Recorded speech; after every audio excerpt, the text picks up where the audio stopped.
नमस्कार विद्यार्थी मित्रांनो, तर आपण इंट्रोडक्शन टू मॅनेजमेंट अकाउंटिंग या युनिट फर्स्ट मधील आज आपण शेवटचा पॉइंट बघणार आहोत. काय की management accounting and financial accounting.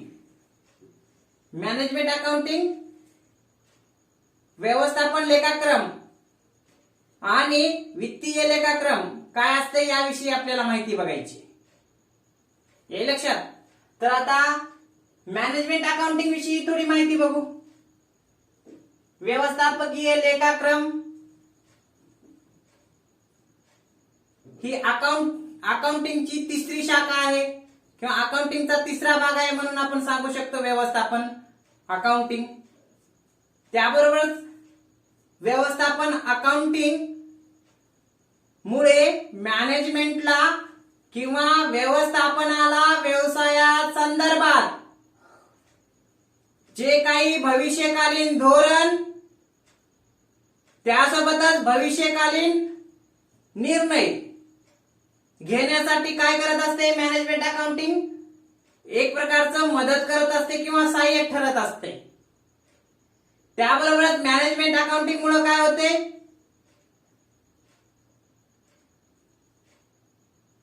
व्यवसायाला फायनान्शियल अकाउंटिंग आणि कॉस्ट अकाउंटिंग मधील माहिती व्यवस्थितरित्या सिस्टमॅटिक पद्धतीनं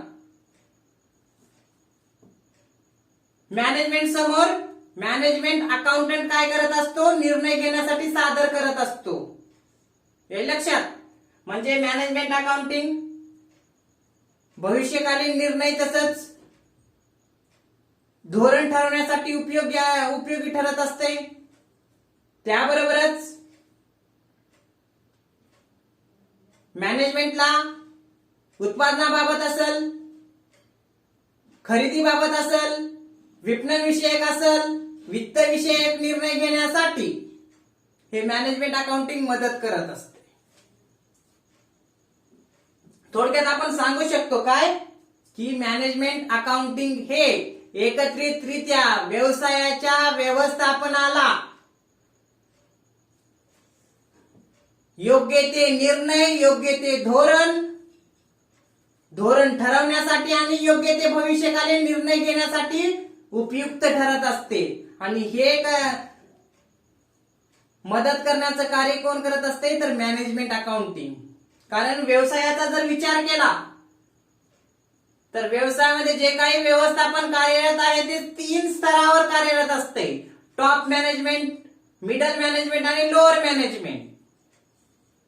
मग लोअर मॅनेजमेंट किंवा मग जे काही व्यवसायामध्ये लोअर स्तरावर जे काही कामगार वर्ग किंवा लोक काम करत आहेत याविषयी माहिती टॉप मॅनेजमेंटला माहित व्हावी यासाठी मॅनेजमेंट अकाउंटिंग काय मदतगार ठरत असते, हेल्पफुल ठरत असते. त्याबरोबरच व्यवसायामध्ये जे काही वेगवेगळे डिपार्टमेंट आहेत त्या डिपार्टमेंटमध्ये समन्वय साधणं, कोऑर्डिनेटिंग करणं, कम्युनिकेटिंग करणं हे कशामुळे शक्य होते तर या मॅनेजमेंट अकाउंटिंग मुळे. हे लक्षात. म्हणून थोडक्यात रिव्ह्यू स्वरूपामध्ये सांगायचं झालं तर मॅनेजमेंट अकाउंटिंग हे एकत्रितरित्या भविष्यकालीन नियोजन आणि भविष्यकालीन धोरण ठरवण्यासाठी उपयुक्त ठरणारे हे एक लेखाक्रम आहे. तर आता फायनान्शियल अकाउंटिंग बघू. फायनान्शियल अकाउंटिंग काय आहे हो? लेखाक्रमाची पहिली शाखा ही फायनान्शियल अकाउंटिंग असते. वित्तीय लेखाक्रम, मॅनेजमेंट कॉस्ट अकाउंटिंग आणि मॅनेजमेंट अकाउंटिंगच्या अगोदर कोणत्या अकाउंटिंगची निर्मिती झाली हो तर फायनान्शियल अकाउंटिंग. आता हे फायनान्शियल अकाउंटिंग कशासाठी असते, फायनान्शियल अकाउंटिंग कशा बाबतीत असते तर व्यवसायामध्ये जे काही व्यवहार झालेले असतात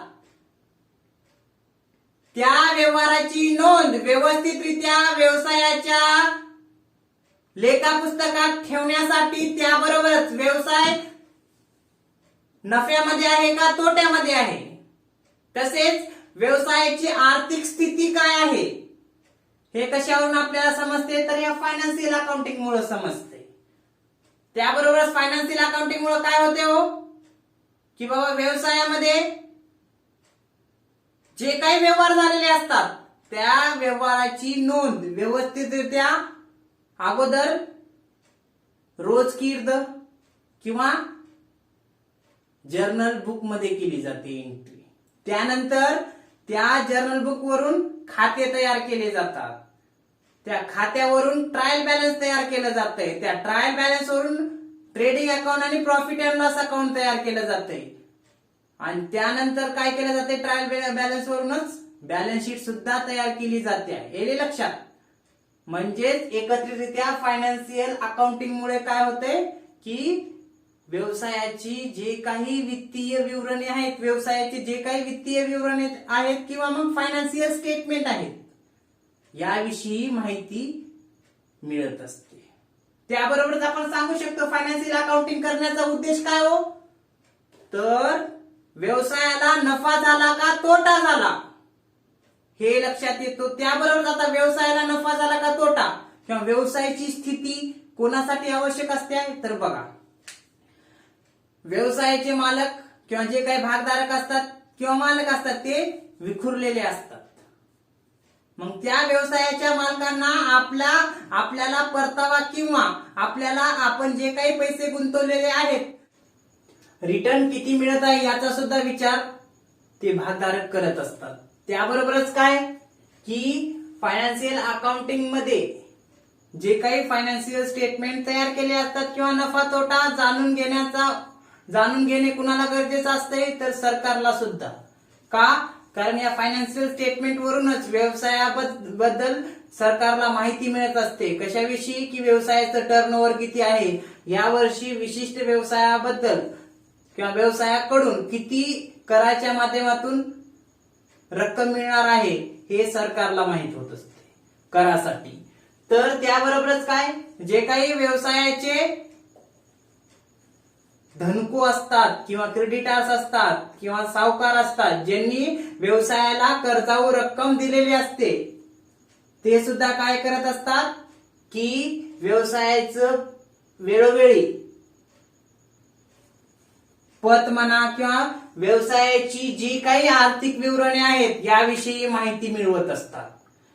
जेणेकरून काय आपण जी काही कर्जावर रक्कम दिलेली आहे एखाद्या व्यवसायाला ती व्याजासहित मिळू शकते का कधी भेटेल किंवा आपण जे काही पैसे दिलेत व्यवसाय जर तोट्यात असेल तर त्याची रक्कम कशी परत करतील हे सर्व जाणून घेण्यासाठी काय करत असतात व्यवसायाचे धनको सुद्धा फायनान्शियल अकाउंटिंगने जे काही वित्तीय विवरणे तयार केलेली आहेत याची काय करत असतात माहिती मिळवत असतात किंवा माहिती पाहत असतात किंवा ती स्टेटमेंट पाहत असतात. हे लक्षात. म्हणजे एकत्रितरित्या भागधारक सरकार धनको व्यवसायाचं मॅनेजमेंट हे लक्षात. म्हणजे financial accounting not only for internal but also external साठी सुद्धा काय उपयोगी ठरत असते. त्यानंतर काय म्हणू शकतो फायनान्शियल अकाउंटिंग बाबतीत फायनान्शियल अकाउंटिंग काय व्यवसायामध्ये जे काही व्यवहार होत असतात ते सिस्टमॅटिक पद्धतीनं नोंद करण्याचं काम जर कोणती अकाउंटिंग करत असेल तर फायनान्शियल अकाउंटिंग करत असते. आता बघू हे मॅनेजमेंट अकाउंटिंग आणि फायनान्शियल अकाउंटिंग मध्ये बद्दल बेसिक माहिती झाली. आणखी याबद्दल माहिती जाणून घ्यायची तर आपण काय करू या दोघातला फरक जाणून घेऊ.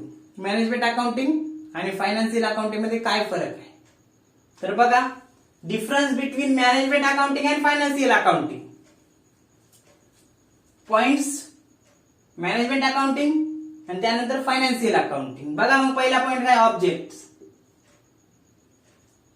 मॅनेजमेंट अकाउंटिंगचा उद्देश काय आहे तर व्यवस्थापनाला जी काही आवश्यक माहिती आहे ती उपलब्ध करून देणे. कशासाठी तर पॉलिसी फॉर्म्युलेशन अँड प्लॅन्स भविष्यकालीन धोरण आणि त्यासोबतच नियोजन तयार करण्यासाठी आवश्यक असणारी माहितीची उपलब्धता कोण करून देते तर मॅनेजमेंट अकाउंटिंग हा त्याचा उद्देश सांगता येईल. तर फायनान्शियल अकाउंटिंगचा to record various transaction, to find the profit and loss and to know the financial position. जे काही व्यवसायामध्ये व्यवहार झालेले असतात त्या वेगवेगळ्या व्यवहाराची नोंद करणं, त्याबरोबरच काय to know the financial position, त्याबरोबर काय व्यवसायाची आर्थिक स्थिती सुद्धा जाणून घेणं.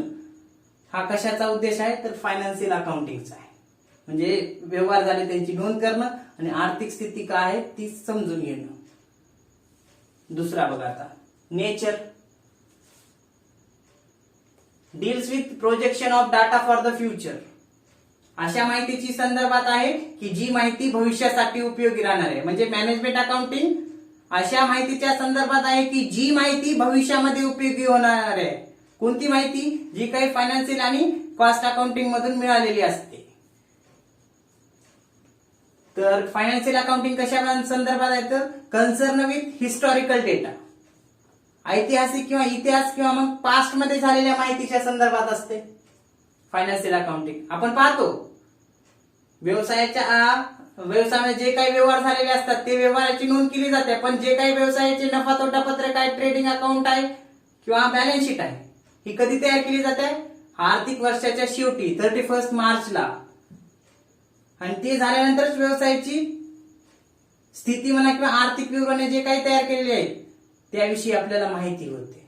म्हणून फायनान्शियल अकाउंटिंग कोणत्या बाबतीत कशा संदर्भात आहे तर हिस्टॉरिकल डेटाच्या संदर्भात आहे. पुढे accounting principles, no set principle are followed. म्हणजे मॅनेजमेंट अकाउंटिंग जे काही फायनान्शियल अकाउंटिंग स्टँडर्ड बोर्ड यांनी जे काही प्रिन्सिपल इश्यू केलेले आहेत, म्हणजे एखाद्या व्यवसायामध्ये जे काही व्यवहार झालेले आहेत ते कशा पद्धतीनं रेकॉर्ड करावे, तर ह्या बोर्डानं फायनान्शियल अकाउंटिंग स्टँडर्ड बोर्ड यांनी इश्यू केलेत. त्यांनी जे काही प्रिन्सिपल आणि कन्व्हेन्शन इश्यू केलेले आहेत ते मॅनेजमेंट अकाउंट किंवा मॅनेजमेंट अकाउंटिंग फॉलो करत नाही. कारण हे मॅनेजमेंट अकाउंटंट काय करत असतो की फायनान्शियल अकाउंटिंग आणि कॉस्ट अकाउंटिंग पासून माहिती किंवा आकडेवारी गोळा करत असतो. ती मॅनेजमेंटला समजेल अशा स्वरूपामध्ये, तक्त्यामध्ये म्हणा, ग्राफमध्ये म्हणा, डायग्राम मध्ये ती मांडत असतो आणि ती प्रेझेंट करत असतो निर्णय घेण्यासाठी. म्हणून इथं काही नाही की प्रिन्सिपल अकाउंटिंग प्रिन्सिपल आणि कन्व्हेन्शन फॉलो करावं असं काही कंपल्शन नाही मॅनेजमेंट अकाउंटिंग मध्ये. पण फायनान्शियल अकाउंटिंग मध्ये काय followed specific principles and convention. म्हणजे फायनान्शियल अकाउंटिंग मध्ये जे काही स्टेटमेंट तयार केले जाणार आहेत ते statement financial accounting standards board यांनी जे काही प्रिन्सिपल आणि कन्व्हेन्शन इश्यू केलेले आहेत त्यानुसारच ते मेंटेन केले पाहिजे, तयार केले पाहिजे. येले लक्षात. म्हणजे आपण उदाहरणामध्ये म्हणू शकतो की बाबा आपल्याला काय बॅलन्स शीट आपण तयार करतो, त्यामध्ये आपण सांगतो बॅलन्स शीट काय, बॅलन्स शीट आणि ऍसेट असं तयार करत असतो. तर त्याच्यामध्ये काय हो लायबिलिटी कोणत्या साईडला असते? ह्या साईडला असते. हे लक्षात. म्हणजे माझ्या हाताच्या डाव्या साईडला. आणि ऍसेट कुठं असते तर माझ्या हाताच्या, हे जो काही माझा हात आहे उजव्या बाजूला असते. हे लक्षात. तर आपण म्हणू शकतो का हो की बाबा आपण त्या ठिकाणी काय ऍसेट डाव्या साईडला घेऊ आणि लायबिलिटी उजव्या बाजूला. असं अकाउंटिंग मध्ये कधी पाहिले का? नाही. म्हणजेच काय फायनान्शियल अकाउंटिंग मध्ये काय केलं जाते, अकाउंटिंग प्रिन्सिपल आणि कन्व्हेन्शन फॉलोच करावे लागतात. पण मॅनेजमेंट अकाउंटिंग मध्ये असं काही नाही, कारण हे इंटरनल असते. मॅनेजमेंट अकाउंटंट मॅनेजमेंटला समजेल अशा माहितीमध्ये, सोप्या माहितीमध्ये प्रेझेंट करत असतो. ग्राफ म्हणा किंवा वेगवेगळ्या टेक्निकचा वापर करून ग्राफ, चार्ट, पाय चार्ट म्हणा, तक्त्यात म्हणा, डायग्राम मध्ये ती माहिती मांडत असतो, जेणेकरून डिसिजन घेता येईल. इथं असं काय म्हणजे प्रिन्सिपल फॉलो केले जात नाहीत, अकाउंटिंग प्रिन्सिपल किंवा कन्व्हेन्शन, पण इकडं फॉलो करावंच लागते. का? मी सांगितलं इथं ऍसेट आणि लॅबिलिटी, म्हणजे लॅबिलिटी आणि ऍसेट आहे. इकडं ऍसेट आणि इकडं लॅबिलिटी केल्याने जमत नाही. जसं फॉर्मॅट मध्ये दिले तसंच, म्हणजे अकाउंटिंग प्रिन्सिपल जे सांगतात त्यानुसारच त्यांच्या नोंदी करायला पाहिजे. असं कधी आपण पाहिले का हो? आधी बॅलन्स शीट तयार केली जाते, मग ट्रेडिंग आणि प्रॉफिट अँड लॉस अकाउंट, नंतर ट्रायल बॅलन्स, नंतर खाते, नंतर जर्नल बुक. नाही, कारण अकाउंटिंग प्रिन्सिपलनं जसं ठरवून दिलंय अकाउंटिंग स्टँडर्ड्सनी त्याच्यानुसारच आपण व्यवसायाची लेखा पुस्तके तयार करतो. म्हणजे जर्नल एंट्री, त्या जर्नल एंट्रीवरून खाते तयार करणं, खात्यावरून काय तेवीस पत्रक किंवा ट्रायल बॅलन्स तयार करणं, ट्रायल बॅलन्स वरून काय व्यापारी आणि नफा तोटा पत्रक, आणि शेवटी ताळेबंद. हे तयार करतो. उगाचच आपल्या मनात आलं म्हणून तयार करतो का? नाही, कारण ते अकाउंटिंग स्टँडर्ड्स किंवा जे काही प्रिन्सिपल नुसार आपण तयार करत असतो. पुढे लीगल कंपल्शन. मॅनेजमेंट अकाउंटिंग करणं कंपल्शन नाही, पण फायनान्शियल अकाउंटिंग करणं कंपल्शन आहे. आता बघा, management accounting it is not compulsion किंवा इट इज नॉट कंपल्सरी. का कंपल्सरी नाही? कारण हे व्यवसायावर डिपेंड आहे. व्यवसायाचं स्वरूप जर लहान असेल तर व्यवसायाचा मालक मॅनेजमेंट अकाउंटिंग कशाला करेल? व्यवसायाचं स्वरूप छोटं आहे. पण त्या ठिकाणी व्यवसायाचं स्वरूप जर मोठं असेल तर व्यवसायाचा मालक काय करू शकतो? किंवा व्यवसायाचं काम कार्यक्षम पद्धतीने होण्यासाठी किंवा व्यवसायामध्ये जे काही कामकाज होईल त्यावरती नियंत्रण ठेवण्यासाठी काय केलं जाते, किंवा भविष्यासाठी योग्य निर्णय घेण्यासाठी मॅनेजमेंट अकाउंटिंग ह्या मोठे जे काही बिझनेस असतात किंवा व्यवसाय असतात त्यामध्ये ते सुरू ठेवू शकतात किंवा मग मॅनेजमेंट अकाउंटिंग करू शकतात. पण छोट्या व्यवसायामध्ये नाही. म्हणजे हे कंपल्सरी नाही, त्या मॅनेजमेंटवर म्हणजे मॅनेजमेंटवर डिपेंड किंवा त्या व्यवसायावर डिपेंड आहे करायचं का नाही. पण financial accounting it is a compulsory, कारण व्यवसायाला व्यवसायाचे लेखा पुस्तके तयार करावीच लागतात. का? कारण ते एक्सटर्नल व्यक्तींना दाखवावं लागते. दरवर्षी व्यवसायाला काय करावं लागते? आपले वित्तीय विवरणे पब्लिश करावे लागतात, जाहीर करावे लागतात. मग ते व्यवसायाच्या मालकासाठी असेल किंवा मग क्रेडिटरसाठी असेल, गव्हर्नमेंटसाठी असेल, ते काय करावं लागते? जाहीर करावे लागतात. म्हणून ते तयार करणं कंपल्शन आहे फायनान्शियल अकाउंटिंग. पण management accounting it is not compulsory. पुढे प्रिसिशन्स किंवा प्रिसिजन्स. काही ठिकाणी प्रिसिजन्स उच्चार आहे तर काही ठिकाणी प्रिसिशन्स आहे. आता बघा, approximately figures are use. Management accounting मध्ये अप्रॉक्सिमेटली अंदाजित फिगर्स किंवा आकडेवारीचा वापर करण्यात येतो. तर इकडं only actual figures are recorded with perfect accuracy. Financial accounting मध्ये ऍक्च्युअल फिगर्स म्हणजे जे काही व्यवहार झालेले आहेत, जे काही व्यवहारानुसार आकडे आहेत तेच नोंदवावे लागतात स्टेटमेंट मध्ये, हे लक्षात. आणि विथ परफेक्ट अॅक्युरेसी, आणि त्याची काय परिपूर्ण अचूकता असली पाहिजे. पण मॅनेजमेंट अकाउंटिंग मध्ये अप्रॉक्सिमेटली सरासरी अंदाजे विचार केला जातो आकडेवारीचा. कसा? तर बघू आता.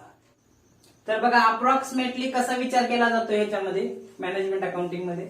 समजा व्यवसायाचं टर्नओव्हर समजा 199.5 आहे टर्नओव्हर, बरं का, किंवा आपण विक्री म्हणू. एकूण किती? 199.5. तर आपण मॅनेजमेंट अकाउंटिंग मध्ये अप्रॉक्सिमेटली फिगर्स घेत असतो. म्हणजे जे काही मॅनेजमेंट अकाउंटंट आहे, मॅनेजमेंटला सादर करते वेळेस काय करत असते? एवढं 199.5 कोटी किंवा 199.5 कोटी टर्नओव्हर असं लिहिण्याच्या ऐवजी काय करत असतो? सरासरी लिहित असतो की बाबा 200 कोटी टर्नओव्हर. हे लक्षात. सरासरी 200 म्हणजे मॅनेजमेंट अकाउंटिंग मध्ये काय केलं जाते? सरासरी आकडेवारीचा विचार केला जातो, एक्झॅक्ट आकडेवारीचा विचार केला जात नाही. म्हणजे आता बघा इथं 199.5 करोड टर्नओव्हर आहे. हे म्हणण्याच्या ऐवजी सरासरी मॅनेजमेंट अकाउंटंट काय करते, मॅनेजमेंटला एवढी ही हार्ड आकडेवारी देत बसत नाही. सरासरी काय करते, ग्राफ, तक्ते म्हणा, चार्ट मध्ये सरासरी काय करत असते, सरासरी मागच्या वर्षीमध्ये किती टर्नओव्हर झालं, तर 200 कोटीचं टर्नओव्हर झालेलं आहे सांगू शकते. पण फायनान्शियल अकाउंटिंग मध्ये आपण बघतो जेवढ्याचा व्यवहार झालेला आहे, जेवढ्याचं टर्नओव्हर झालेलं आहे तेवढंच मेन्शन करावे लागते स्टेटमेंट मध्ये. कधी पाहिल्यात का आपण जर्नल एंट्रीज तयार केलो, प्रॉफिट अँड लॉस अकाउंट तयार केलो, बॅलन्स शीट तयार केलो, जे ऍक्च्युअल फिगर्स दिले तेच आपण घेतलात ना. म्हणून फायनान्शियल अकाउंटिंग मध्ये काय केलं जातंय, only actual figures are recorded. जे खरोखरच आहेत आकडे तेच घेतले जातात विथ परफेक्ट अॅक्युरेसी. अचूकतेने, परिपूर्ण अचूकतेने ते घेतले जातात. म्हणजे किती ते जर बघितलं 199.5 टर्नओव्हर किंवा सेल्स घेऊ, ती फायनान्शियल अकाउंटिंग मध्ये तेवढीच घ्यावं लागेल 199.5. इथं सरासरी 200 कोटी टर्नओव्हर किंवा विक्रीचा विचार केला जाणार नाही. कशात, फायनान्शियल अकाउंटिंग मध्ये लेखा पुस्तके नोंदविताना. पण मॅनेजमेंट अकाउंटिंग मध्ये सरासरी काय माहिती प्रोव्हाइड करायची कोणाला, मॅनेजमेंटला, निर्णय घेण्यासाठी, पॉलिसी तयार करण्यासाठी, प्लॅन्स तयार करण्यासाठी. तर अप्रॉक्सिमेटली विचार केला जातो, अंदाजे किंवा सरासरी. हे लक्षात. पुढे बघा आता रिपोर्टिंग, 6वा मुद्दा. काय म्हणले reporting, only for internal use. आणि इकडं not only for company but also for outsiders. हे लक्षात. म्हणजे मॅनेजमेंट अकाउंटिंग रिपोर्टिंग करणं कशा कुठपर आहे मर्यादित, तर इंटरनल, म्हणजे मॅनेजमेंट अकाउंटिंग कशासाठी आहे, इंटरनल यूज साठी आहे. हे लक्षात. म्हणजे मॅनेजमेंटला समजण्यासाठी मॅनेजमेंट अकाउंटिंग केलं जाते. कारण भविष्यामध्ये आपल्या व्यवसायाविषयी, आपल्या व्यवसायातील वेगवेगळ्या डिपार्टमेंट किंवा मग वेगवेगळे जे काही विभाग आहेत त्या विभागाविषयी किंवा खालच्या स्तरावर जो काही मॅनेजमेंट कार्य करत आहे त्या खालच्या स्तरावरल्या मॅनेजमेंटने जे काही कार्य केलेलं आहे त्याविषयी माहिती घेऊन योग्य ते निर्णय, त्यांची कार्यक्षमता किंवा त्यावर नियंत्रण ठेवण्यासाठी मॅनेजमेंट अकाउंटिंग केलं जाते. म्हणून मॅनेजमेंट अकाउंटिंग व्यवसायाची कार्यक्षमता, त्याबरोबरच व्यवसायासाठी ध्येय धोरण किंवा भविष्यकालीन नियोजन किंवा नियंत्रण करण्यासंदर्भात असते. म्हणून हे फक्त इंटरनल यूज असते, व्यवस्थापनासाठी किंवा व्यवस्थापकांना मदत होईल यासाठी. आपण म्हणलं it is not compulsory. Management accounting compulsory नाही.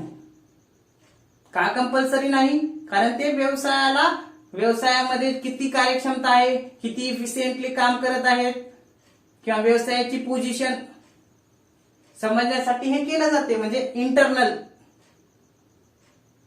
इंटरनल बाबी ज्या काही असतात ते माहीत करण्यासाठी. म्हणून रिपोर्टिंग फॉर मॅनेजमेंट अकाउंटिंग ची रिपोर्टिंग फक्त इंटरनल यूज साठी असते. तर फायनान्शियल अकाउंटिंगची रिपोर्टिंग फक्त कंपनीसाठी नसते. तर मी सांगितलं कुणाकुणासाठी फायनान्शियल अकाउंटिंग महत्वपूर्ण ठरत असते, भागधारक जे की विखुरलेले आहेत, त्याबरोबरच काय सरकार, त्याबरोबरच जे काही धनको असतील यांना सुद्धा, किंवा प्रमोटर्स असतील यांना सुद्धा जाणून घ्यायचं असते की बिझनेसची स्थिती काय आहे. यासाठी रिपोर्टिंग फायनान्शियल अकाउंटिंग कंपनी सोबतच एक्सटर्नल व्यक्तीला सुद्धा काय केलं जाते की रिपोर्टिंग केलं जाते. कारण दरवर्षी कंपनीला काय करावं लागतंय, आपले कंपनीचे स्टेटमेंट किंवा वित्तीय विवरणे जाहीर करावे लागतात किंवा पब्लिश करावे लागतात. म्हणून कंपनी सोबतच एक्सटर्नल यूज साठी सुद्धा फायनान्शियल अकाउंटिंग महत्वाची आहे. पण हे मॅनेजमेंट अकाउंटिंग फक्त इंटरनल यूज साठी आहे. त्यानंतर audit. Management accounts can not be audited. हे लक्षात. ऑडिट म्हणजे वित्तीय विवरणांचं काय करणं, या व्यवसायामध्ये जे काही व्यवहार झालेले असतात, जे काही लेखापुस्तके ठेवलेली असतात ते तपासणं म्हणजे काय, ऑडिट करणं. ऑडिटिंग विषय आहे तुम्हाला, हिशोब पुस्तकं तपासणं. म्हणून audit management accounts can not be audited. Management accounting चं अंकेक्षण करणं गरजेचं नसते, कारण ते करणंच गरजेचं नाही. मॅनेजमेंट अकाउंटिंग करणंच गरजेचं नाही, कारण ते फक्त इंटरनल यूज साठी आहे. मग त्याचं ऑडिटिंग करून उगाच मॅनेजमेंट कशाला पैसे वेस्ट करत, हे लक्षात. म्हणून इट इज नॉट कंपल्सरी किंवा मग management accounts can not be audited म्हणजे ते करू बी शकते किंवा करू शकत नाही, म्हणजे एक गरजेचं नाही. पण इकडं financial accounts can be audited. व्यवसायाचे लेखा पुस्तके काय केले जातात, एका पात्रताधारक व्यक्तीकडून, सीए कडून, चार्टर्ड अकाउंटंट कडून किंवा LLP limited liability partnership firm कडून. आता LLP काय असते तर 2008च्या कायद्यानुसार LLP ची स्थापना केली जाते, ज्यामध्ये काही व्यक्ती सीए असतात तर काही व्यक्ती सीए च्या फर्म मध्ये काम करत असतात, किंवा मग जे काही इन्स्टिट्यूट ऑफ चार्टर्ड अकाउंटंट आहे या संस्थेचे सदस्य असतात. असे सीए असेल किंवा मग ICA चे सदस्य असतील किंवा मग चार्टर्ड अकाउंटंट म्हणून काम करणारे व्यक्ती असतील, ते एकत्रित येऊन LLP स्थापन करू शकतात. म्हणून फायनान्शियल अकाउंट्स हे पात्रताधारक व्यक्तीकडून काय केले जाते तर व्यवसाय फायनान्शियल अकाउंटिंग मध्ये जे काही वित्तीय विवरणे आहेत किंवा फायनान्शियल अकाउंट्स आहेत ते तपासले जातात, आणि तपासणं गरजेचं आहे, कायद्यानं मस्ट आहे. पण इकडं मस्ट नाही, कॅन नॉट बी ऑडिटेड हे गरजेचं नाही. पण इकडं वित्तीय विवरण तपासणं, हिशोब पुस्तके तपासणं हे गरजेचं आहे, म्हणजे ऑडिट होणं इकडं गरजेचं आहे फायनान्शियल अकाउंटिंगचं. पण मॅनेजमेंट अकाउंटिंगचं होणं गरजेचं नाही, हे लक्षात. हे झाला मॅनेजमेंट अकाउंटिंग आणि फायनान्शियल अकाउंटिंग वरती माहिती. त्यासोबतच आपल्याला जास्त माहिती समजण्यासाठी फरकही आपण थोडा विचारात घेतला. म्हणून थोडक्यात सांगतो, फायनान्शियल अकाउंटिंग ही व्यवसायाला निर्णय घेण्यासाठी आवश्यक असणारी उपलब्ध माहिती प्रोव्हाइड करण्याचं काम करत असते. तर फायनान्शियल अकाउंटिंग काय करत असते की व्यवसायाला किंवा व्यवसायाचा नफा तोटा किंवा आर्थिक स्थिती काय आहे हे जाणून घेण्यासाठी व्यवसायाचे वित्तीय विवरणी, ज्यात नफा तोटा पत्रक, त्यासोबतच ताळेबंद किंवा इतर विवरणे तयार केले जातात, त्याला म्हणायचं फायनान्शियल अकाउंटिंग. ओके, हे झालं मॅनेजमेंट अकाउंटिंग आणि फायनान्शियल अकाउंटिंग. या ठिकाणी इंट्रोडक्शन टू मॅनेजमेंट अकाउंटिंग हा पहिला टॉपिक संपलेला आहे. पुढल्या लेक्चर मध्ये आपण काय करू, युनिट नंबर 2 जे काही असेल ती आपण सुरू करू. Okay, thank you.